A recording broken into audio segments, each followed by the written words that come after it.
La ONEMI Chile, la ONEMI Chile a través de su cuenta de Twitter ha informado que hoy a partir de las 16 horas se enviará mensaje de prueba del sistema de alerta SAE para la localidad de Alto Hospicio y territorio antártico para revisar que se haya subsanado el problema del sistema y la recepción de mensaje. Es súper importante esto que le estamos conversando porque tiene que ver también, está vinculado con la entrevista que vamos a realizar ahora. Si a usted le llega esta información por un WhatsApp, créame que es cierto porque la ONEMI Chile lo publicó, hemos ido a la fuente y nos confirmamos que es real. Pero hay mucha información que circula por las redes sociales que no es información verídica, aunque esté disfrazada incluso muchas veces de formato periodístico. Nosotros vemos fotos, videos que parecieran ser de canales oficiales, de medios periodísticos serios, y lo que hacen es difundir desinformación y contribuir a los miedos que hay, por ejemplo, en torno al proceso de vacunación y todo lo que tiene que ver con la prevención y los mecanismos para mantener nuestra salud en buen funcionamiento y según la evidencia científica. Vamos a conversar con el académico de la Facultad de Comunicaciones de la Universidad Católica y editor general de factchecking.cl, Enrique Núñez Musa, sobre el impacto de los contenidos falsos y desinformación, sobre todo en este periodo de coronavirus, ¿no es cierto? ¿Cómo estaba Enrique? Muy bien, Lucía, gracias por esta invitación a conversar. No, muchas gracias a usted por conversarnos sobre un tema que ustedes van a abordar en un seminario, que entiendo que se va a realizar mañana, es un seminario virtual, así que imagino que está abierto también a la ciudadanía y a la comunidad que quiere participar, organizado por el Consejo de la Transparencia, con el Consejo para la Transparencia. Cuéntanos un poco cuál es el diagnóstico inicial que se hace respecto del impacto que tiene la desinformación que ronda a través de las redes sociales. A ver, lo primero que hay que considerar es que la desinformación se propaga con mucha más rapidez cuando hay contextos de incertidumbre. Y en Chile la desinformación no era un tema de discusión dentro de la agenda pública hasta que ocurrieron dos eventos. Uno fue el 18 de octubre, que generó mucha incertidumbre política y que hoy día nos tiene viviendo un proceso. El claro ejemplo es que emergieron muchos proyectos de verificación y fact-checking después de esa fecha. Éramos dos hasta el momento haciendo fact-checking de manera permanente, el Polígrafo, el Mercurio y nosotros en la Universidad Católica, y de pronto había 17 iniciativas haciendo verificación después de eso. Y en segundo lugar, la pandemia, que la pandemia ha generado una sensación de profunda ansiedad e incertidumbre a nivel global. De hecho, la desinformación respecto a la pandemia no es algo solo particular de Chile, sino que ha ocurrido en todos los países del mundo. Hay informes respecto a la Unión Europea y es un fenómeno bien particular en ese sentido y se diferencia del estallido social en el sentido de que las desinformaciones son también desinformaciones globales que se traducen de idiomas, por ejemplo. Las cadenas que llegan por WhatsApp son cadenas que se han compartido, por ejemplo, en Inglaterra o en Italia en su idioma original y que trascienden fronteras. Nosotros podríamos calificar la magnitud de la desinformación que ronda por las redes sociales en torno a cuáles son desinformaciones que surgen de dudas que tiene cualquier ciudadano o ciudadana que pudiera escribir algo en alguna red social y compartirlo, a la desinformación que pareciera más organizada, más que lo que yo comentaba recién, que parece un formato de noticias, que está producida de una manera mucho más compleja y que entonces tiene más resonancia en quien lo escucha. Sí. De hecho, la primera gran distinción que hay que hacer respecto a la desinformación es que hay dos grandes categorías, tres en realidad. Una es la que se llama disinformation o desinformación que es intencionada. Ese tipo de desinformación es el clásico ejemplo de las granjas de bots, por ejemplo, que van a atacar a un candidato político durante una elección. Es cuando una persona quiere que otras personas crean otra cosa. Pero hay otra que es súper importante combatir que se llama misinformation, en que no es necesariamente intencionada, pero porque no tenemos toda la información de contexto, la creemos o la compartimos. Por ejemplo, no todos somos expertos en todos los temas, como puede ser el caso de las vacunas, el calentamiento global, temas políticos. Entonces es posible que veamos algo y que con buena intención lo queramos compartir. Yo siempre doy el ejemplo de los incendios en el Amazonas, cuando se compartieron estas fotos de animales en peligro de extinción, que no eran animales que estaban en peligro de extinción en el Amazonas, pero la gente que los compartió con buena intención, porque no tenían todo el contexto. Y hay otra categoría que se llama mal informar, que es cuando yo directamente lo que hago es utilizar información para esparcir discursos de odio, racismo, etcétera. Pero las dos más importantes son esas, disinformation y misinformation, la intencionada y la no intencionada. Y dentro de la intencionada o no intencionada está aquella que es desinformación en cuanto a la comparación que se puede hacer con, por ejemplo, la evidencia y el consenso científico versus ciertas ideologías que se construyen o pensamientos políticos que se construyen que van en contra del consenso científico, pero que son de personas que realmente creen en aquellas teorías o en aquella hipótesis, y lo pregunto sobre todo en el contexto de salud. Sí, ahí lo más grave es que en general la desinformación se propaga, no gana por evidencia, sino que gana por confianza, gana por los círculos de confianza en los que se propaga. Y lo que tiende a hacer es que tiende a reforzar una creencia previa. Por lo tanto, es tremendamente complejo en el caso de la salud cuando puede llevar a la automedicación, a tomar algún tipo de decisión, ya sea porque toda la vida desconfiado, por ejemplo, de las vacunas, etcétera, o que también se está dando ahora, y que eso es bien interesante para el fenómeno de Chile, en que como gran parte de la información de salud está dependiendo de informaciones oficiales y del gobierno, venir de una crisis de legitimidad, donde hay una alta desconfianza en las autoridades, está tiñendo la confianza en las soluciones de salud, como pueden ser las vacunas, de también una carga política. ¿Por qué le voy a creer a estos gallos? Y eso es súper complejo, claro, porque finalmente se mezcla una ideología y un sesgo con la evidencia científica. Sí, tiene que ver un poco, por ejemplo, con lo que estamos evaluando que sucede en Temuco, ¿no es cierto?, con la red de personal de la salud que no quiere vacunarse con la vacuna Sinovac. Y eso es básicamente la desconfianza, no en las vacunas, estamos a otro nivel ya, porque están los antivacunas que también se despliegan por las redes sociales rápidamente, están los, comillas, no sé si has escuchado, pero hay médicos por la verdad, por ejemplo, que me llega de familiares y yo le digo, puedes buscar el sitio oficial de Médicos por la Verdad y verificar qué organismos los respaldan, quiénes financian esta organización, que son herramientas que uno sabe que tiene, digamos, que uno las ha desarrollado, pero efectivamente entender de dónde viene una información. Al principio me llegaba como un canal de YouTube y dice, ya, pero cualquiera puede tener un canal de YouTube, o sea, ¿cuánto respaldo tiene una organización? Pero más allá de aquellos, estamos hablando ahora de médicos que trabajan en un sistema público y que por lo que tú señalas, por la desconfianza que hay en la gestión de un gobierno, entonces cuestionan el avance del plan de vacunación en su zona, al menos. Y dicen que no se piensan vacunar con la vacuna china, algo que suena muy a discurso de Donald Trump, como que si la vacuna es china, entonces no nos vacunamos. Cuando todas las vacunas han pasado por un montón de certificaciones y etapas que permiten que entonces puedan ser distribuidas.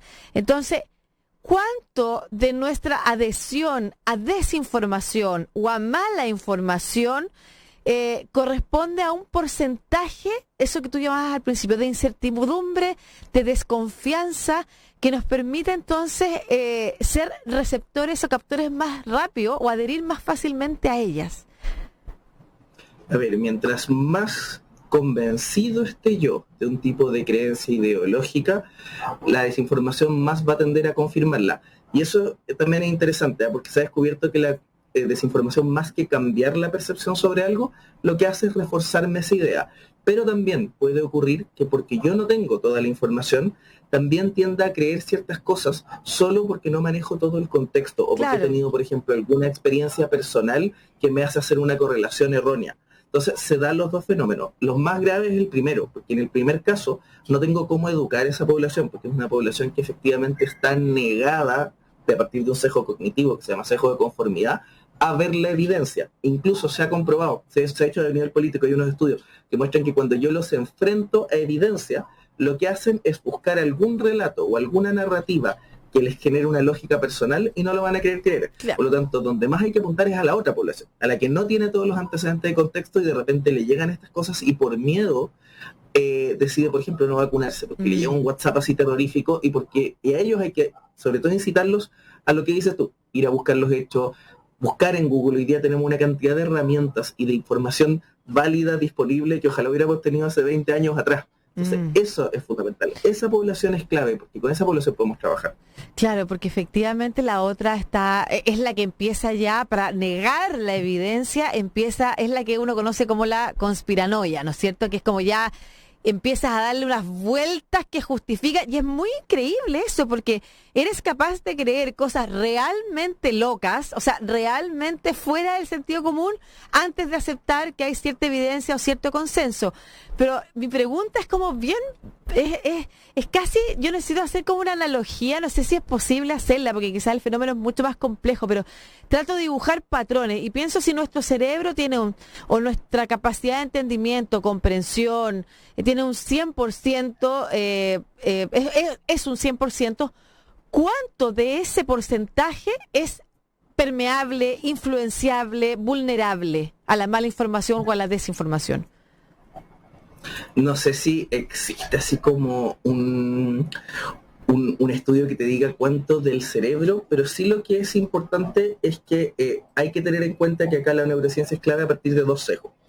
El que te mencionaba, que es el sesgo de conformidad, que es el sesgo en el que uno reafirma una creencia, y otro sesgo que yo siempre trato de difundirlo y enseñarlo, que es muy importante, que el sesgo de confirmación te mencionaba. Hay otro sesgo que se llama sesgo de conformidad, que consiste en que yo muchas veces, para pertenecer a un grupo, decido creer algo o no lo corrijo. Y eso también es súper grave. ¿Por qué?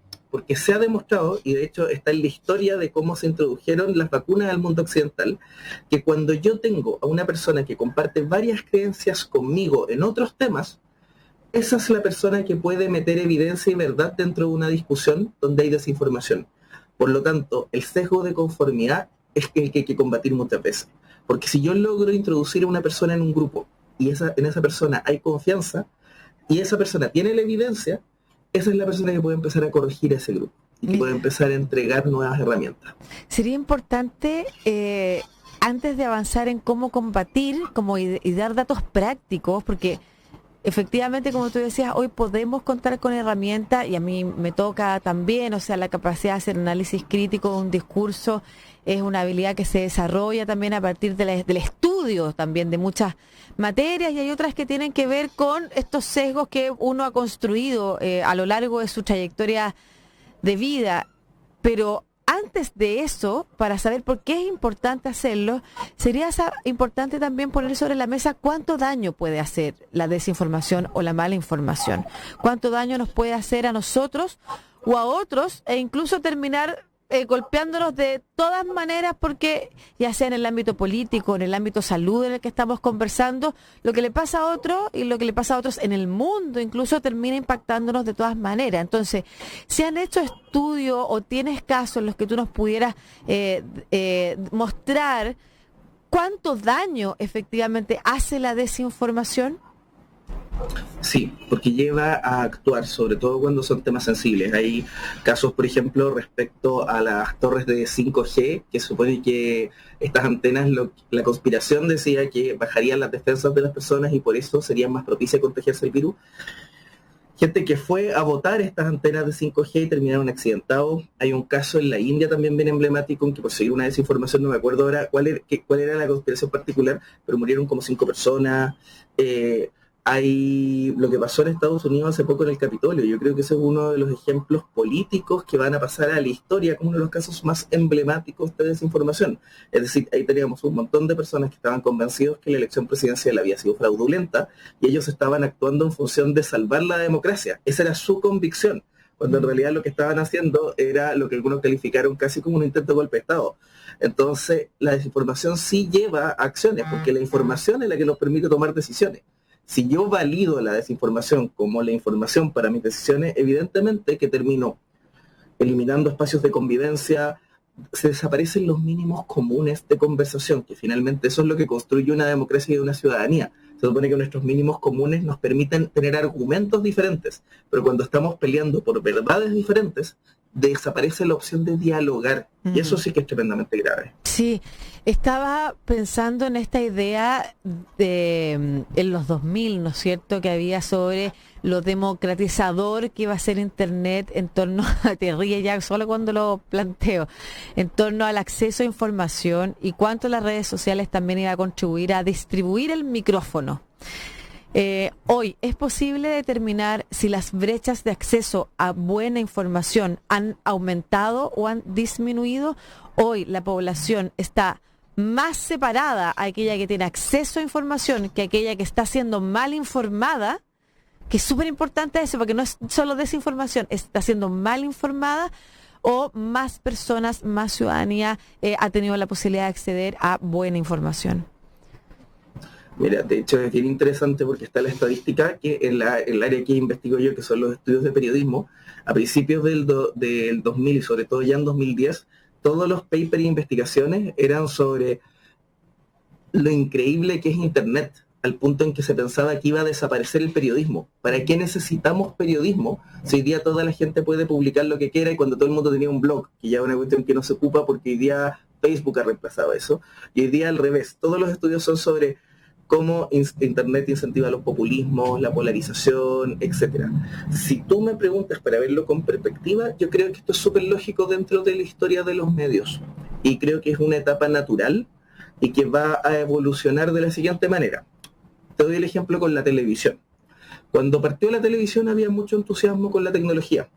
Y en el momento en que nace una tecnología se empieza a experimentar con esta tecnología y en general primero se entiende como un negocio y como un modelo de negocio, que es lo que está pasando ahora con las plataformas, con Facebook, con Twitter, etcétera. Son un modelo de negocio. Y con los usos empiezan a aparecer las contras. Pasó con la tele, por ejemplo, cuando recién empezaron los estudios de si, por ejemplo, la televisión incitaba a tener conductas violentas o no tener conductas violentas si los niños se enfrentaban a ciertos programas de televisión. Claro. En los años, incluso un académico que se llama Neil McLuhan, y después Neil Postman, que es un tipo que odiaba la tele, y que después de Trump se volvió a ser famoso, porque todo el mundo decía un pesimista, qué sé yo, que escribió un libro que se llama Amusing Ourselves to Death, atontándonos hasta la muerte, que él decía que la tele iba a generar Trumps, que la tele iba a terminar convirtiendo a todo el mundo en una celebridad, incluso a los políticos, y que eso iban a ser los códigos de la política. Todo el mundo dijo, esto es un pesimista, qué sé yo. Y finalmente, la chuntó en gran parte, pero después de que salen esos estudios también empiezan a aparecer las regulaciones, empiezan a aparecer los comités de ética, se empieza a enseñar esto en las universidades de una determinada manera, se empieza a entender el lenguaje de la tele, y con las plataformas estamos en esa misma etapa. Todavía estamos en la etapa de los Neil Postman, todavía estamos en la etapa de ver cuáles son esas consecuencias negativas, de estudiar esos efectos y de ver cómo podemos aprovechar un espacio en el que habitamos para bien o para mal.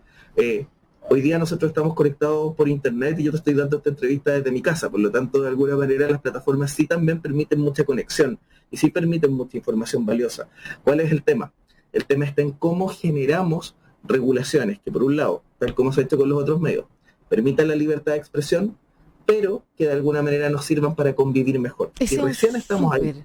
Ese es un súper interesante debate, porque primero habla de posiblemente avanzar hacia regulaciones, que es una primera pregunta, si es que efectivamente hay que regularla o no hay que regularla, considerando que hasta hoy solo son las mismas plataformas las que se autorregulan y las que han empezado efectivamente a tomar acciones más decididas respecto de su rol, entre comillas, público, y entonces la no difusión de algunos mensajes que son falsos.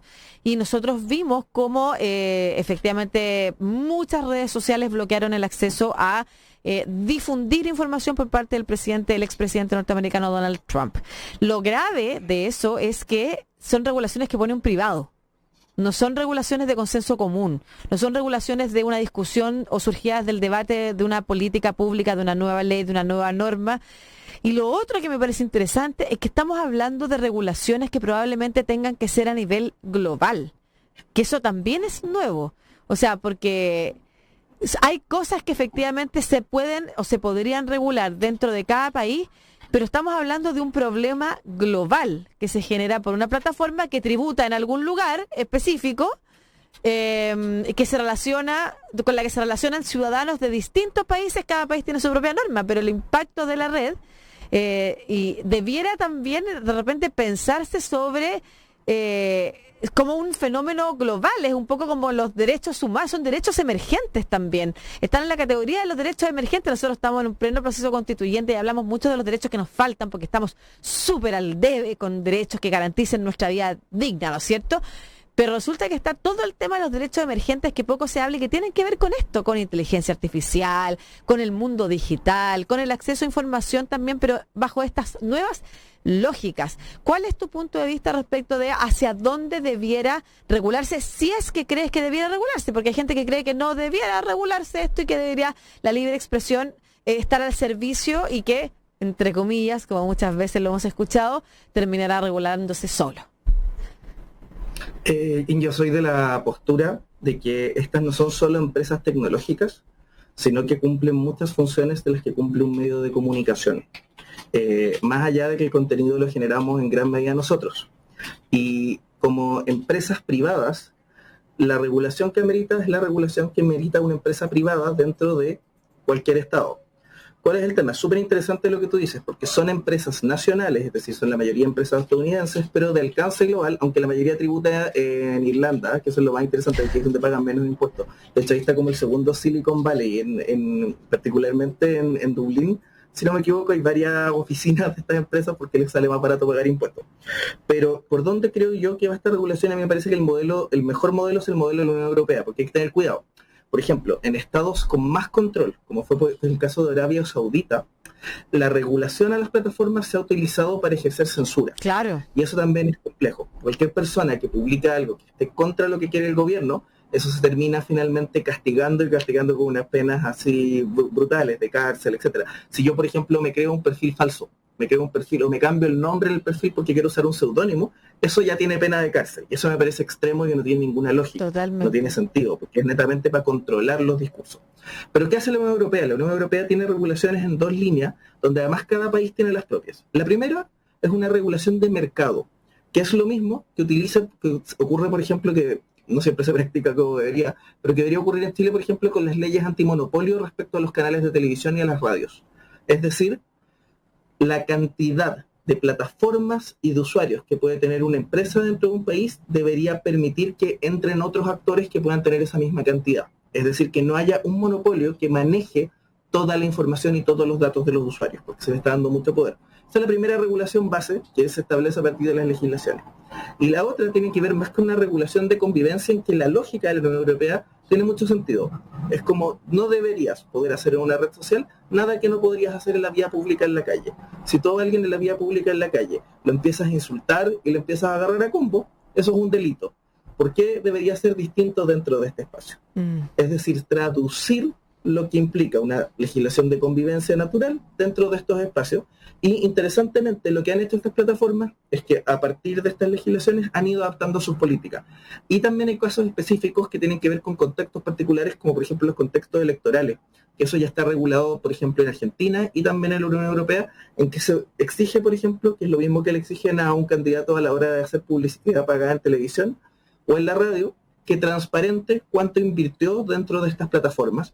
¿Por qué? Porque de esa manera también el candidato queda exento de responsabilidad en el caso de que empiecen a aparecer ciertos mensajes maliciosos que apoyen su candidatura o ataquen a su contrincante. Perfecto. Y esos personajes que no están inscritos por parte del candidato sí se pueden perseguir, penalizar, o se pueden bajar de la red. Efectivamente. Oye, súper interesante la conversación, porque efectivamente hablamos por eso yo pensaba en el derecho global, en cómo adherir al derecho a la información como un derecho humano y darle una bajada para que efectivamente los estados se comprometen a no censurar a sus poblaciones, como es lo que tú contabas del caso de Arabia Saudita, pero al mismo tiempo a proteger el espacio de desarrollo de la conversación, de la comunicación pública, porque lo que hacen estas plataformas es reemplazar la plaza pública donde se producía la conversación. Y es súper interesante plantearlo así, porque estamos entendiendo estas plataformas como Facebook o Twitter como si fueran espacios públicos, y no lo son empresas privadas que han asumido ese rol. Y como asumen ese rol, es súper importante también que entonces asuman los deberes de tener un rol público. Interesante debate, me gustaría que rápidamente nos contara sobre el seminario de mañana y cómo la gente lo podría seguir. Mira, mañana vamos a estar en el mostrador, vamos a hacer 5 panelistas, Gloria de la Fuente del Consejo de la Transparencia, Fabián Padilla, director de FastCheck.cl, que es otro proyecto de fact-checking emergente, además exalumno del USACH, así que es de la casa de ustedes, Francisca Crispi del Colegio Médico y Daniel Saror, que es abogada y doctora en Derecho, que también es experta en regulación y tecnología. Entonces va a ser un panel interdisciplinario desde las 11:15 a través del mostrador.cl, donde vamos a juntar estas perspectivas. Vamos a hablar de los perfiles de desinformación que están dando sobre el tema de las vacunas, cómo nos podemos defender y cómo lo podemos combatir, un poco de la historia de qué ha pasado con la desinformación sobre las vacunas en el mundo, que ha ocurrido siempre, viene desde el año 1600 en adelante, entonces no es primera vez que estamos viviendo algo como esto. ¿A qué hora es? Mañana a las 11:15. Perfecto, y si no, me imagino que estará en el mostrador ahí, quedará disponible para acceder a esa información tan relevante, así que la invitación está hecha. Muchas gracias, Enrique Núñez, musa académico de la Facultad de Comunicaciones de la Católica y director general de factchecking.cl. Entren también a estos sitios, es súper importante porque encontrarán ahí también información veraz respecto de todas estas cadenas que pueden ir llegando a usted y que pueden ser o desinformación o mala información que no va a contribuir ni a que su salud ni a que la salud de otras personas esté bien guiada, ¿no es cierto? Se pueda prevenir efectivamente como demanda la evidencia científica, y esa es otra también de las recomendaciones que vamos a dar. No difunda todo lo que le llega. No, hágase cargo usted también, sea responsable, cuando le llegue algo trate de confirmarlo si le produce duda o si cree que va a generar una alarma o una alerta que pudiera ir en contra de lo que se está recomendando hacer. Revíselo primero, vaya a estas fuentes y luego entonces difunda si es que es necesario. Muchas gracias, Enrique, un abrazo. Gracias a ti. Ya pues, nos vamos entonces a una pequeña